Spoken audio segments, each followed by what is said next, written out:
Hey guys, welcome into Edie's Attic. My name is Jenny and I'm here with your weekend energy update.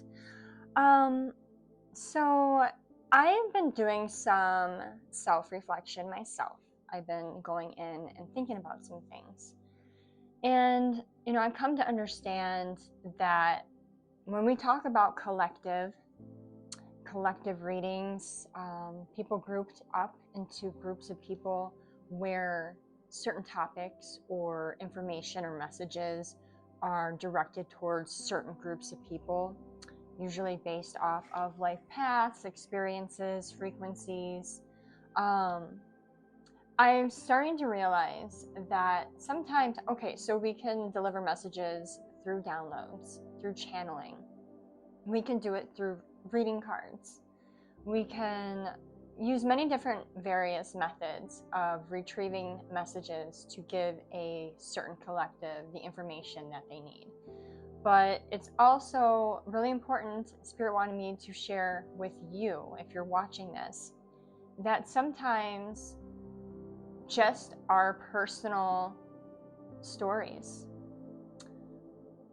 our own journeys and experiences, the things that we're going through right now, and the lessons that we're learning through those struggles or challenges are important for other people to hear.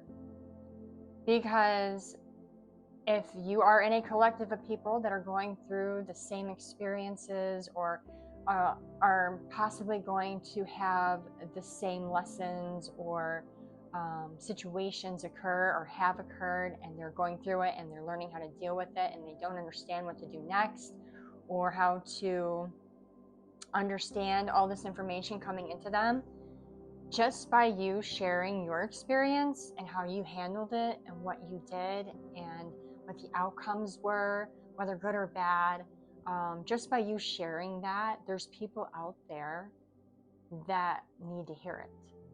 So it's definitely being put into me right now to say, share your stories, share your path, share your experiences with others, because you're in a collective.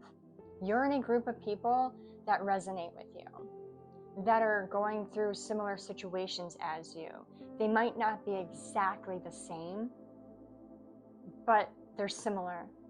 And there may be something within your story that you share with other people that will hit home for someone, that will resonate with them, that will be the advice that they've been looking for. So I did pre-pull cards, and I've actually had these cards pulled for well over a week, and I've had them sitting on my desk waiting for the download to come through that was necessarily, that was supposed to fit with this, that would make sense to me. And now is the time to share the cards, because my ego wanted to read them for what they were, but I knew I had to wait and let my spirit sit with it and understand it better. But the first card that came out was time for some R&R, rituals and reading. I did post something yesterday in regards to taking a break and resting, that sacred pause on your journey, and allowing yourself the time and the space to go inwards and to focus all your energy on yourself, to give yourself a break. But they're also suggesting that during this time of retreat and introspection, that you dive in and start learning some more things in regards to yourself, to your life, to your craft, to your passion, to your purpose. Explore, open your mind up and allow to take in some new information. I feel like some of us are going through, it feels like a mental cycle, like how we go through cycles within our life and how we're dealing with certain lessons that repeat. I feel like some of us are kind of feeling uninspired and hitting like a brick wall when it comes to where we are mentally. We need more to open up our mind space. We need to be stimulated intellectually. So Spirit is definitely saying, while you're resting, take in some good books, some good informationals, some new information, even if it's fiction. Allow your brain to be stimulated so you can start creating again. It says, be strong. It's your day. I feel like you have been strong and you've been very consistent with being strong to a point to where you're starting to feel a little weak, or, you know, why am I being so stoic? Why do I have to be so strong all the time? I feel like, you know, if I give myself the space and I take a break and I rest and I retreat, that I'm not going to be strong. It's strong to take a break. It is definitely strong for you to focus on yourself.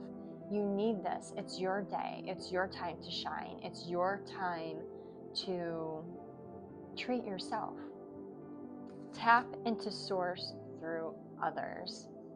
And I feel like this goes back to the beginning of the reading where I was speaking on where your story may help others on their journey. Tap into source through others. Then we have connect. Okay? Tap into source through others, connect. Christ consciousness works through the heart. All messages on this frequency are from divine. So you're being encouraged to not only share your stories with others, but to hear others' stories and experiences. Not just hear it, but understand it. Listen, truly listen with the heart space open. Pay attention to what people are saying to you. How are they saying it? What are the emotions attached to what they're speaking to you?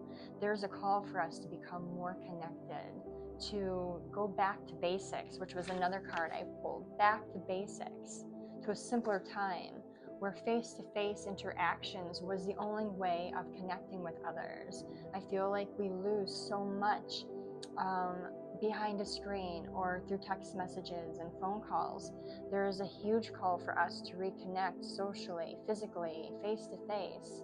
Our energetic fields, like merging and really understanding the people around us that we love and care for and what they're saying to us. And, you know, learning from them and their experience as well.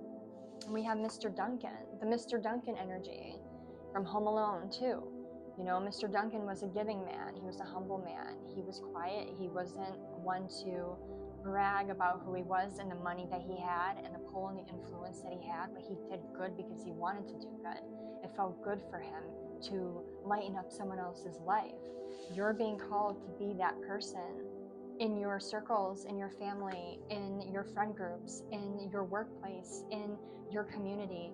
Are you Mr. Duncan? Are you that person that's going to help be that light in the dark for others? Because Spirit is saying now is the time. You know, we've done our due diligence, we've done our work, we have, you know, really built ourselves from the ground up, but we can't just stop there. We can't just sit idle and sit behind a screen. We have to step out into the community. And it kind of pulls me back to when I took that trip to New Orleans, and I learned a lot about Marie Laveau and who she was and her path and her journey and the things that she did. And it was amazing to me to find out that she was such a pillar in her community. So many people loved and admired her, you know, from all walks of life, from poor to rich, from one side of town to the other, because she didn't just speak, you know, the truth. She was the truth. She went out and she put in the hard work. She helped people when they were in need. She was that person that was there. If someone had a question about their path, she was there to enlighten them. You know, if someone needed money, she would help them. If someone needed clothes, she would find them. You know, she was a good woman who went out into the community and helped those around her, which is why I feel that she was so loved by so many, on top of all the other things, you know, in her life and in her history that we know of. But that's just one example of one human being. There's so many more people out there that are embodying that essence. And there's so many people in our history books and in our religious books and texts that have embodied that essence. It's like once you have mastered and understood what it is to, you know, connect with people and to teach people and to heal people and to teach people how to heal themselves, It's our next step and obligation and responsibility to move through the crowds, move through the public, move through the community, and start, healing people and start helping people and being everything that we speak about, which is like where I'm coming back to myself.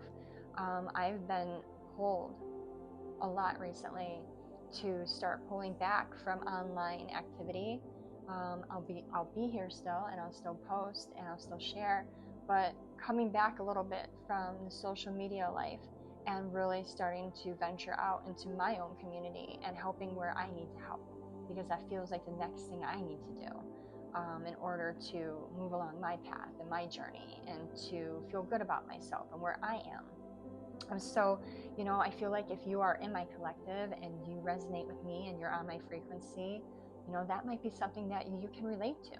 And I would encourage you to take heed and to listen to this message and be prepared that after this rest and this sacred pause that you're taking in your journey, that you reevaluate, what are the next steps? Do I need to get more physical? Do I need to start doing things in person? How do I help in a more physical 3D active kind of way versus just speaking about it? I need to embody it. So that is your message going into the weekend. I hope it helped. And if it did, please like and comment. And if you're not already subscribed, please subscribe. And I will catch you guys on the next one. Bye.